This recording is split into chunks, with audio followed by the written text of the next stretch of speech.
Spectra Energy, a Houston-based pipeline company, recently developed a multi-year safety strategy by establishing driving safety as an integral part of its culture.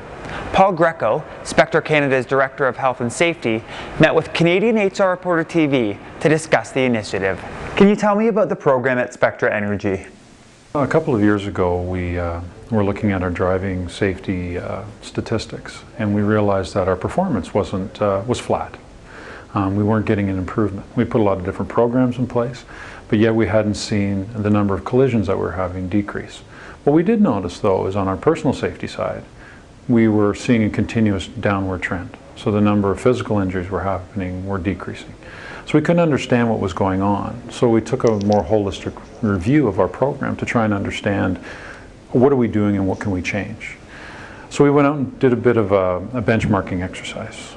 We used an organization called NETS, and we used NETS to help us identify leading organizations that had very strong performance. And we went out and talked to those people to understand what they could be doing a little differently than what we were doing.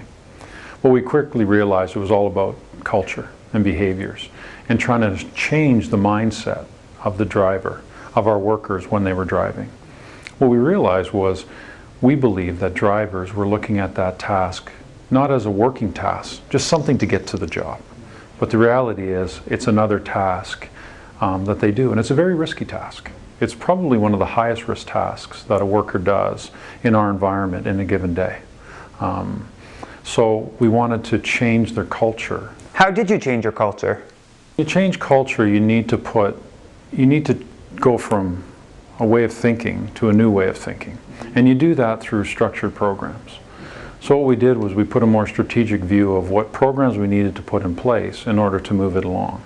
So we have training, we're looking at different technologies, but one of the other pieces we put together is more of a branding approach. And we identified leaders in the organization who would be strong voices and advocates for driving safety. And we sort of raised the level of awareness to driving safety. We created a brand, Driven to be Safe. We've created a space on our portal to bring all information together. And we've also had leaders talking about driving safety continuously. So we're sort of bringing that message on a continuous basis. Our corporate communications people call it a drip, drip, drip methodology, where it's a constant bringing of information and it heightens the awareness of the drivers. We also believe that we brought in better programming. We've instituted different driver training, which we think is stronger. We've brought in manager and driver expectations. So now we've clearly identified what the expectations of the driver. And just those conversations between a supervisor and a driver. And we're all drivers, and we all have a supervisor. So we truly understand what the expectations are, and the driver understands the expectation of their supervisor as well. We're having the supervisors drive with the workers. It's a workplace observation, right?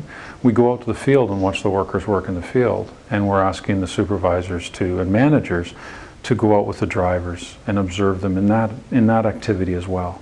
What have the results been? We did our benchmarking work in 2011, so we really started putting it in place in 2012. We saw a decrease last year in our frequency. So we measure the number of incidents per million miles. So our incident rate was about 4, and it's been about 4 for about 5 or 6 years.